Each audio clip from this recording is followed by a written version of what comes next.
donné ce plateau pour expliquer les raisons de la création de notre école. Et comme vous le savez, quand on dit école, c'est un lieu où on apprend ce qu'on ne sait pas. Étant donné que il y a un philosophe qui a dit « Tout ce que je sais, c'est que je ne sais rien ». Et dans la vie, on a toujours besoin d'une formation, on a besoin d'une formation continue, même des adultes. Et donc, nous avons constaté, on a fait le constat amer que sur le plan national, en matière politique, le militantisme est devenu intéressé. Et qu'il vous souvienne, madame, tout récemment, et ce que le drame que nous avons eu avec une idée imaginaire de conteneur d'argent de Kadhafi. Vous savez ce que ça a fait dans les élections, passées, en période électorale. Donc, nous avons estimé qu'il faut former les militants, il faut leur inculquer la morale, il faut leur inculquer le militantisme, et comme par le passé, comme ça se faisait avant 90. Bien sûr, parce que ce n'est pas une idée nouvelle. Ce n'est pas une idée nouvelle. Que les Foscoré pour un Bénin émergent. Pas du tout. Voilà, ce n'est pas une idée nouvelle. Qu'il vous souvienne, on a connu un peu ce temps, le temps de la Révolution. Et on formait les militants jusqu'à la base, même des cadres. On les envoyait à Moscou, à Cuba, pour aller faire la formation révolutionnaire. Très bien. Et en ce moment-là, on avait constaté qu'il y avait le patriotisme, le nationalisme, des militants avérés, désintéressés, qui travaillaient à faire valoir le parti. Okay. On a constaté également qu'à côté, il y avait les PCB qui faisaient aussi une formation, qui formaient les militants. Et vous allez constater que jusqu'à nos jours, les PCBE ont gardé cette valeur-là. Alors, vous, FCBE, créez une école, oui, mais pour quel objectif? Ce sont les objectifs que je viens d'énumérer. Ces objectifs, c'est d'avoir des militants qui vont faire valoir la morale. Vous pensez que les militants que vous avez déjà au niveau des Foscoré.BD émergents ne font pas encore valoir la morale au niveau de... Nous voulons qu'ils en fassent davantage. Qu'ils en fassent davantage. Nous voulons des militants qui vont faire valoir les idéaux du parti, qui connaîtront les idéaux du parti, qui vont faire valoir ces idéaux-là. Des militants qui sauront comment se comporter en période électorale. Des militants à qui nous allons donner une formation par rapport, par exemple, à notre constitution. Là, vous êtes déjà en train d'aborder ma question. Je vous la pose alors tout de suite, qui est, quand on parle d'école, on parle de programme, on parle de contenu. Quel est le programme ou les programmes que vous voulez enseigner à vos militants? Oui, nous avons deux niveaux comment on appelle, et au niveau du parti, il y a le secrétariat, à la formation politique. Et à ce niveau-là, on conçoit le programme de formation qu'on remet à l'école de formation. Donc le secrétariat, ça ce n'est pas mon niveau, le secrétariat va concevoir des modules. Et je présume que par rapport à ces modules, il y aura tout ce que j'ai dit là, les idéaux du parti, il y aura par exemple les questions de mobilisation des militants en période électorale ou préélectorale ou post-électorale. Il y aura également des formations sur les lois républicaines. Et la Constitution, par exemple, le système partisan, le code électoral, ainsi de suite. Donc, ça va être un lot de formation qu'il faut donner aux militants. Très bien. Avant de continuer cette discussion, le samedi, je le disais à l'introduction de mon émission, le samedi dernier, vous avez lancé l'école du parti FCBE à Calavi. On va faire un tour au niveau de la régie avec la complicité de Nestor pour suivre cet élément-là. Assurer une formation politique de qualité à ses militants, c'est l'objectif assigné à l'école du parti Foscori pour un Bénin émergent FCBE, conformément à la délibération du congrès de Parakou, tenue les 10 et 11 février 2018. Le lancement de cette école vient donc solutionner une problématique politique. Pour apporter une réponse politique à la problématique de la formation des militants, dont dépend l'efficacité de l'action politique, notre parti, Foscori pour un Bénin émergent, a choisi l'option de mettre en place un double instrument d'action, à savoir 1. Le secrétariat à la formation politique, chargé de la politique et de la stratégie de formation des cadres militants du parti, et 2. L'école politique. Consolider auprès des militants leur connaissance de l'objectif du parti. C'est le premier rôle de l'école. Le deuxième rôle, c'est d'accompagner les militants dans leur pratique, de donner les éclairages qu'il faut pour que leur pratique soit conséquente et soit rationnelle. Parce que c'est comme ça qu'ils vont se former.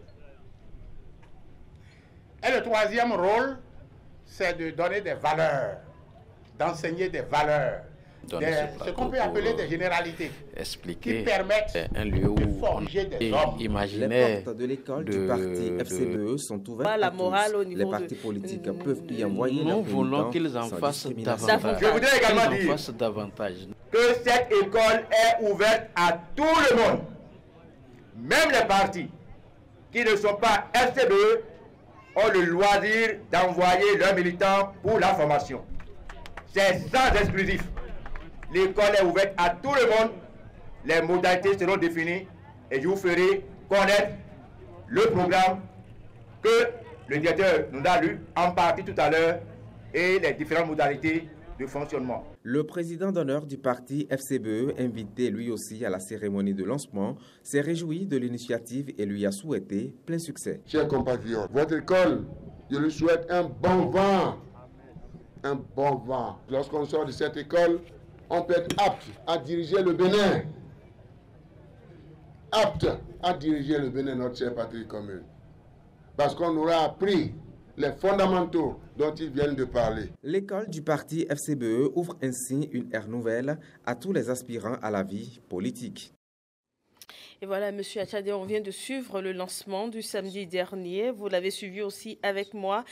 J'ai entendu le secrétaire national exécutif du parti, Monsieur Djenotin, dire que les militants peuvent venir, des autres partis politiques peuvent venir à votre école. Pourquoi avez-vous fait ce choix-là? Nous avons fait le choix parce que je viens de dire tout à l'heure que tout le monde a besoin de formation. Et si les autres n'ont pas encore une école de formation et que pour le moment on est les seuls, je crois qu'on peut mettre à disposition notre école pour toutes les autres formations politiques. Est-ce que vous n'entendez pas démarcher un peu les militants des autres partis politiques? Mais si ça peut démarcher, tant mieux. Tant mieux. Tant mieux. Ça vous arrange? Ça nous arrange. Parce que nous sommes là, on utilise tous les systèmes possibles pour avoir des militants. Tous les coups sont permis en politique, dit-on. Tant mieux, madame. Parce que nous avons dit, bon, ce qui pourrait vous étonner, et que peut-être vous ne dites pas, nous avons dit que nous allons enseigner nos valeurs dans ces écoles. Peut-être que ces valeurs-là ne sont pas les mêmes avec les autres formations politiques. Nous avons, et on l'a dit tout à l'heure, il y aura plusieurs modules de formation. Lorsque le militant, lorsqu'on lance le module et que le militant n'est pas intéressé, le militant d'autres formations n'est pas intéressé par ce module, il peut s'abstenir de suivre cette formation. Voilà. Donc, lorsqu'on voudra parler du code électoral, le code électoral est une loi nationale et tout le monde a besoin de connaître ce qu'il y a dans le code électoral. Très bien. Pour bien se comporter en période électorale. Donc ça intéresse tout le monde. Ça intéresse tout le monde. Votre cible, est-ce que c'est seulement les militants lettrés, alphabètes, ou si oui, pourquoi, ou si c'est aussi les militants illettrés, comme on le dit, analphabètes, quel sera le mode de formation? C'est sans distinction. sans distinction, parce que tout d'abord, le coordonnateur Zatassou l'a dit, nous aurons d'abord à former les formateurs. Et c'est ces formateurs, l'école est sur le plan national. Ces formateurs vont descendre à la base pour former d'autres formateurs qui vont aller dans les différentes circonscriptions électorales pour pouvoir donner les enseignements. Donc, ça va se faire pratiquement dans toutes les langues, et en français comme dans les langues nationales. Très bien. Et ce n'est pas... On formera même les cadres du parti. Même les cadres du parti, ce n'est pas parce qu'on est cadre, on est intellectuel, on a le diplôme universitaire, ça ne veut pas dire forcément qu'on a une formation militante. Donc, tout le monde sera formé, même moi qui suis ici.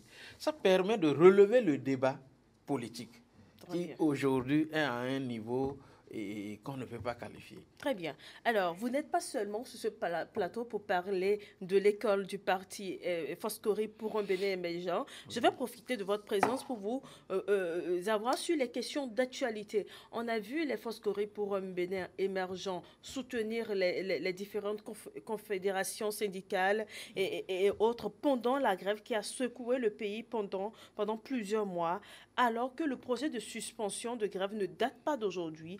Pourquoi avez-vous fait ça? On a l'impression aussi que vous détruisez les Foscori pour un Bénin émergent, détruisent un peu ce qu'ils avaient construit lorsqu'ils étaient au gouvernement, c'est-à-dire lutter contre les grèves de façon abusive. Nous n'avons jamais, même au pouvoir, on n'a pas lutté contre les grèves, madame. On avait souhaité une réglementation des grèves. Je pense que c'est la même chose que le gouvernement actuel fait. Oui, mais le gouvernement actuel avait combattu cette idée de réglementer la grève. Non, pas combattu. Essayé ils avaient combattu. Des grèves à certains corps du métier. Madame, ils avaient combattu. Je me rappelle quand on voulait retirer le droit de grève, j'étais à l'Assemblée de la 6e législature. Retirer le droit de grève aux magistrats. On n'était même pas allé jusqu'au niveau des médecins. Et ça, c'était sous le régime du président Boni Yayi. Voilà. Mais ceux qui, aujourd'hui, ont introduit le retrait du droit de grève aux magistrats étaient de la société civile ou de l'opposition. On marchait sur l'Assemblée pour dire ce n'est pas bon de ne pas faire. Est-ce que c'est pour la même chose? On n'a pas fait. S'il vous plaît, on n'a pas fait. D'accord. Maintenant, ces mêmes personnes introduisent à l'Assemblée. Ce qui était mauvais hier, comment se pourrait-il que ça soit bon aujourd'hui? Nous avons estimé que nous, on s'était trompé en son temps, mais il ne fallait pas qu'ils se trompent encore, madame. Mais c'est pour vous dire que nous, au niveau des Foscori pour un Bénin émergent, on n'a jamais soutenu les syndicats. Vous ne pouvez pas montrer par quelle manière on n'a jamais soutenu les syndicats. Et pourtant, on voyait les représentants des Foscori pour un Bénin émergent au niveau du force de sursaut patriotique accompagner les mouvements. Ça c'est non pas accompagner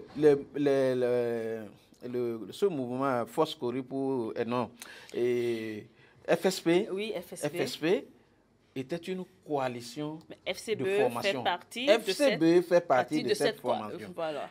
FSP n'a jamais marché avec les syndicalistes, mais les syndicalistes, lorsqu'il y a des marches de FSP, FSP a organisé ses propres marches. Mais lorsque les syndicalistes se mettent à marcher avec eux, il n'y a pas de problème. C'est des Béninois, c'est des citoyens. Bien sûr. Mais dire que FCBE, parti politique, s'est organisé à marcher avec les syndicalistes, je crois que c'est faux. C'est faux. Nous avons toujours demandé, souhaité que le gouvernement trouve un terrain d'entente avec les syndicalistes et pour mettre fin à la grève qui perdurait. C'était notre leitmotiv. On n'a jamais voulu que la grève perdure. Très bien. Alors, que pensez-vous en tant que parlementaire et représentant du porte-parole du Foscori pour un Bénin émergent de l'ascension de la nouvelle tribune? Nous avons... J'ai lu le communiqué Vous avez lu notre bien communiqué, sûr, le communiqué du secrétaire exécutif national. J'ai fait plusieurs interviews où j'ai dit que c'est malheureux. C'est malheureux pour le Bénin qu'on en soit à ce niveau-là.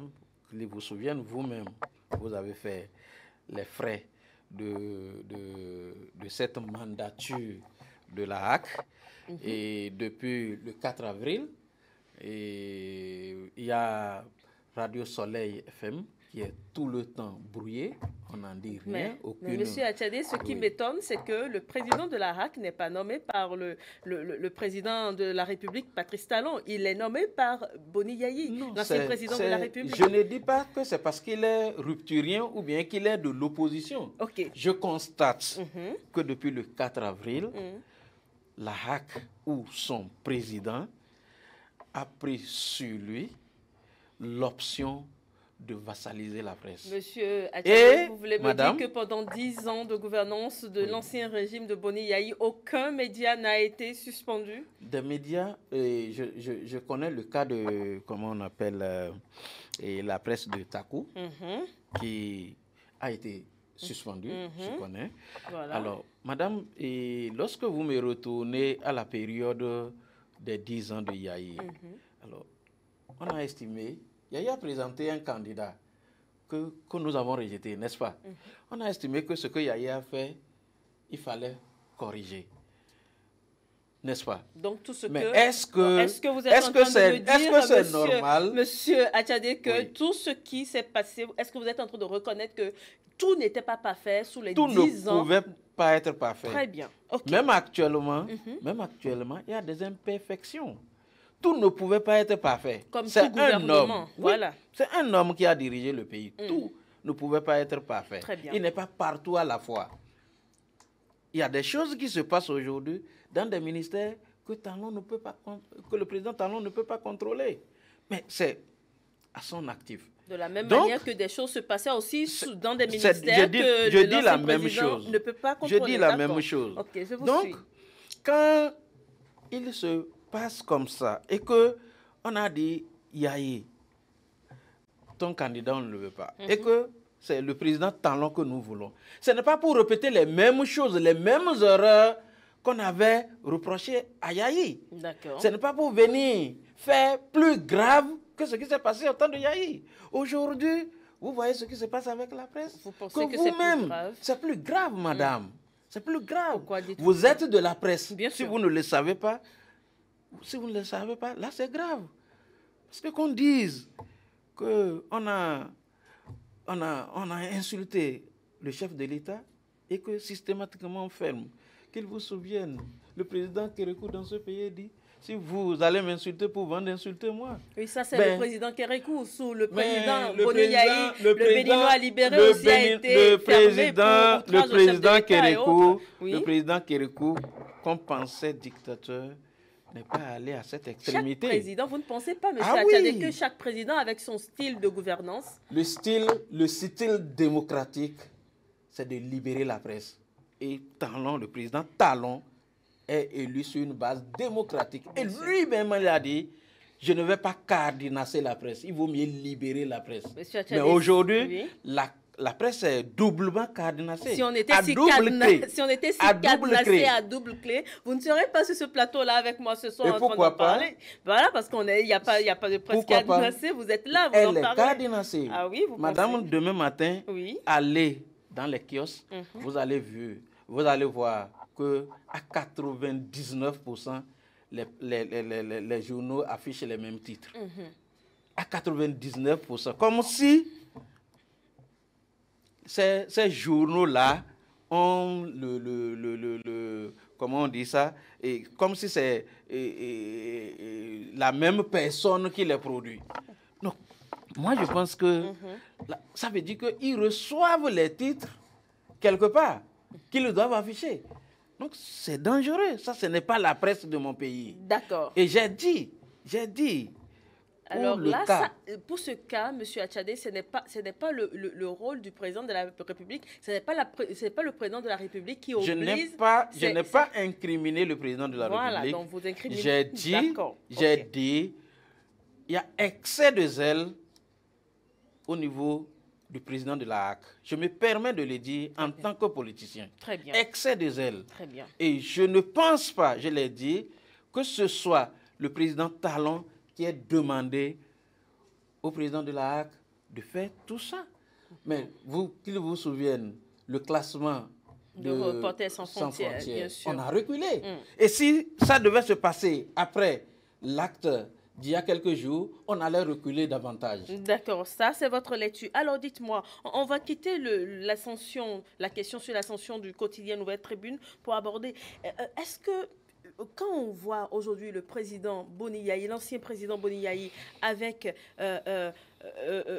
ancien baron de la politique, je parle de Nicéphore Soglo, je parle de M. Adjavon et tout, est-ce que c'est le vieux du temps qui dit que les ennemis d'hier sont des amis aujourd'hui en politique? Qu'est-ce qu'on peut comprendre avec cette présence-là à travers la coalition des acquis démocratiques? Oui, je crois qu'on dit aussi qu'en politique, on ne dit à jamais. À jamais. Donc il n'y a pas jamais en politique. Il n'y a pas jamais en politique. Très bien. Les ennemis d'hier peuvent devenir des amis d'aujourd'hui, mais la coalition de la rupture, c'est un panier à crabes. Ah bon, pourquoi vous dites ça? Non, ils peuvent aussi dire que la coalition des acquis démocratiques de la défense, c'est aussi un panier à crabes, on peut aussi le dire. Bien sûr. Alors, lorsque ce n'est pas homogène, lorsque les gens viennent de partout pour former une coalition, quand on allait aux élections, c'est ça que j'ai appelé la coalition de la rupture. Donc, quand les gens voient en face qu'il y a un danger, et lorsque ce danger-là dépasse ce qui les divise, ils sont obligés de se mettre ensemble pour combattre ce danger. C'est ça ce qui a amené la coalition dont vous parlez. Je crois qu'il fallait en ce temps-là oublier les petites querelles pour faire face au danger qui mine la nation, au danger qui guette la nation. C'est quoi ce danger-là, selon vous, en tant que parlementaire? Le non-respect des décisions de la Cour constitutionnelle, le non-respect du calendrier et de mise à jour de la liste électorale. C'était important, c'était essentiel. Il fallait attirer l'attention du pouvoir, il fallait attirer l'attention de la nation. Et ça n'était pas trop que ces grandes personnalités de notre pays, ces personnalités qui ont dirigé notre pays, puissent sortir pour attirer l'attention de l'opinion nationale et internationale. Est-ce que vous avez l'impression que vous êtes écouté par le gouvernement? Nous avons été écoutés. Très bien. Surtout par l'Assemblée nationale. Voilà. Parce que l'Assemblée nationale, le lendemain, a mis sur pied le COSELEPI. Très bien. Donc, vous voyez que le gouvernement n'est pas aussi... Je ne parle pas du gouvernement, je parle de l'Assemblée nationale. Oui, quand vous tirez la sonnette d'alarme, ce n'est pas sur l'Assemblée nationale, c'est sur le gouvernement pour vous faire plus comprendre. Alors, Monsieur Atchadé, on va aller pour une dernière question avant de vous laisser partir. La lutte contre la corruption et l'impunité. Que pense le porte-parole du parti Foscoré pour un Bénin émergent? Je ne pense rien d'autre que ce que ma formation politique pense. Pour nous, et quelle est la lecture de votre parti? La lutte contre la corruption est une lutte de longue haleine. Très bien. Elle a été faite par le président Kérékou. Bien sûr. Il est parti. Soglo est venu, il a fait, il est parti. Kérékou a fait, il est parti. Et le président Yayi Boni l'a fait avec une marche verte.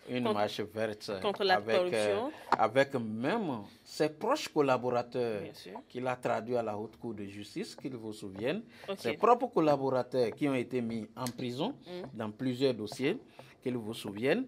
Donc il a fait et il est parti. Et le président Talon est arrivé, il est en train de faire, il va faire et il partira. Quelqu'un d'autre va venir pour continuer.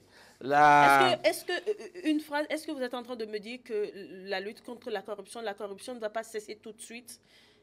Non, la corruption ne cessera pas. Tout de suite, toutefois qu'il y aura des humains et qui seront en contact avec des biens, qui vont gérer des biens, c'est qu'il faut il faut maintenir la veille.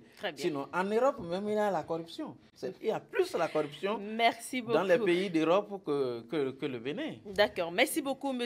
Nourenou Atchadé, d'être passé sur ce plateau. Je le rappelle aux téléspectateurs, vous êtes le porte-parole des Foscoré pour un Bénin émergent, Force FCBE. Merci d'être passé. Vous êtes aussi député à l'Assemblée nationale. Bien sûr. Merci.